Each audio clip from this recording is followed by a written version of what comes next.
Right folks, how's it going? Welcome to another quick review. And it's going to be a quick review of a PlayStation 4 exclusive racing game that I completed probably almost a month ago, and it is Driveclub for the PlayStation 4.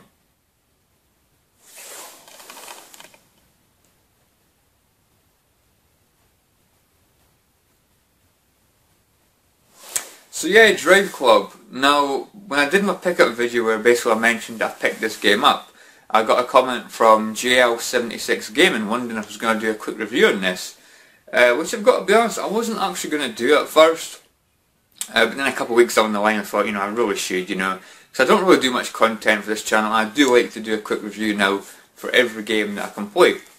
So I thought, I'll do a quick review. I don't have too much to talk about the game, too much to talk about, but I've got enough to do a quick review, because it's a quick review, short and sweet, isn't it? So yeah, Driveclub. First thing I've got to say, guys, is the game just looks absolutely fantastic. The scenery, the tracks, the cars, in my opinion, just look absolutely fantastic, And I was really happy to get this because I really wanted to play, a current gen racing game, a proper one. Because the only one I've played, the only racing game I've played on the PS4 was Need for Speed Rivals, and that wasn't a proper current gen game. It was on last gen, but obviously put on the Xbox One and the PS4 with better graphics, but it wasn't a proper current gen racing game. Whereas this is just like Forza on the Xbox One. I was just dying to play a current gen racing game, see how it held up, see how it looked, and just see how it played. And Driveclub's a good game, guys.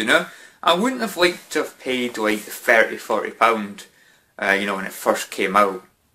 I think that would be a bit steep. But I got this game for about £15 on eBay, and to be honest, I think it's worth that. If I wanted, I could sell it and get most of my money back, which I'm not really sure if I'm going to do yet, because I do quite like to play this every now and again online. It's a fun game to play online, but we'll get to that in a minute. I'm going to mention a few negatives, because of course there is negatives, and that is probably for me one of the biggest things is there's so much like locked content.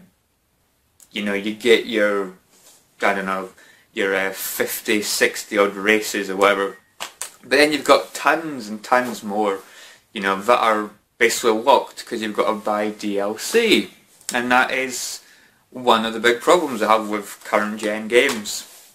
It's annoying, it really is, because most of the game, I would say most of the races are actually locked. You do get a fair chunk of the game, just with the regular content, but I think there's actually more content on the DLC.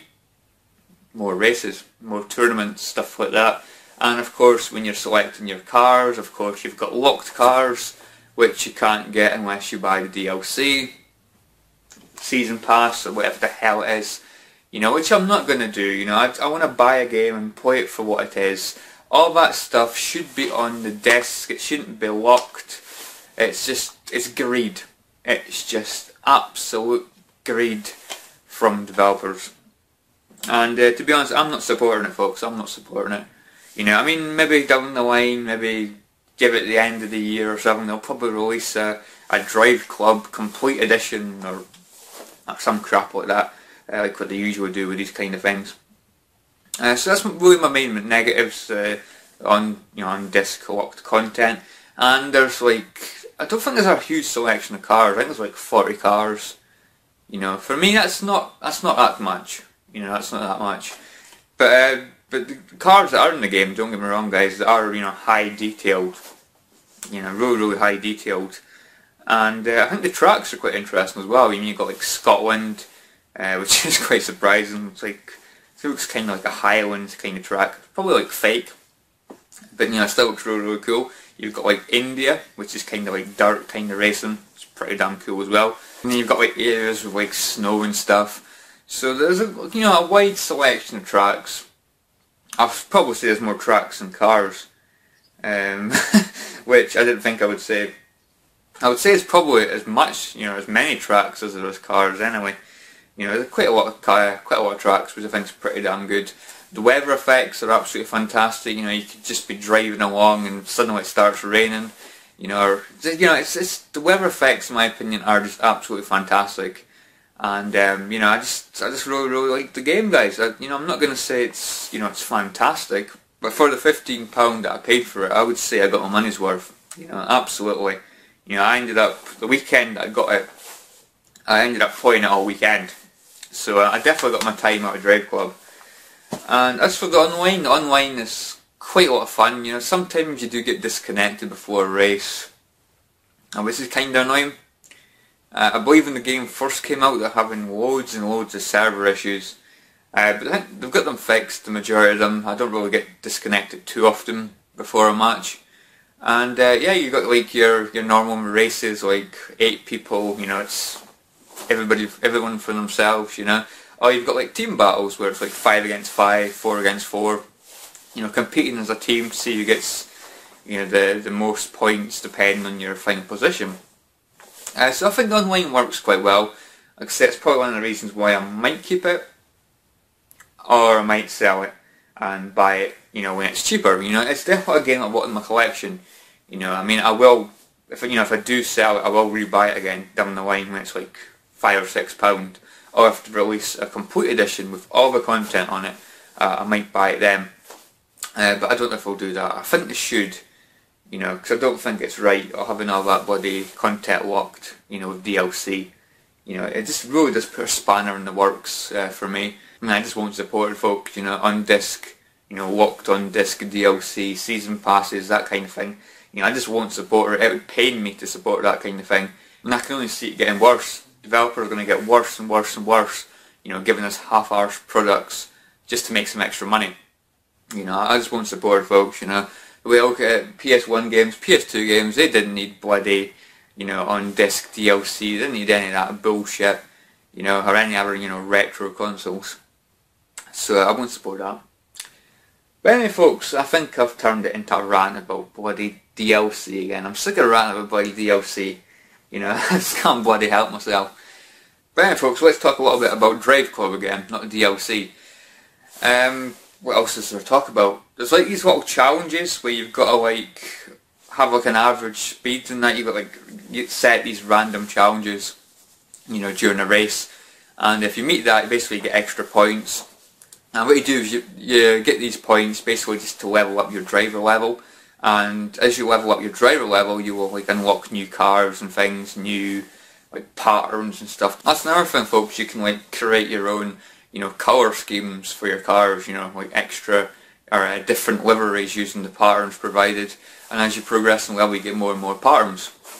So that's really cool. I liked how they added that. For me, I'm not really a big fan of the points. You know, how you earn so many points to level up your driver level, things like that. I prefer like, you know, Gran Turismo kind of games. I miss those kind of games where you like, you know, you earn money and with that money you can buy the cars that you want. You know, and like keep them in your car, in your garage. You know, you can build up a garage, you know, with the cars you want. You know, you don't just like unlock a car and well, it's there.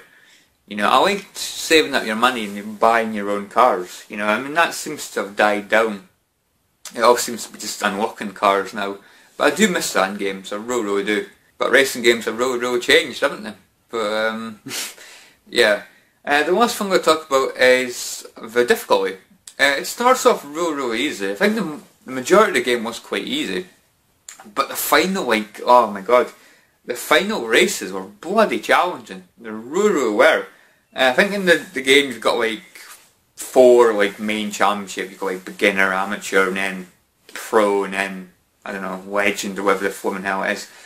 But like the last set of bloody races, like the last 8 like tournaments, oh my god, they were bloody tough.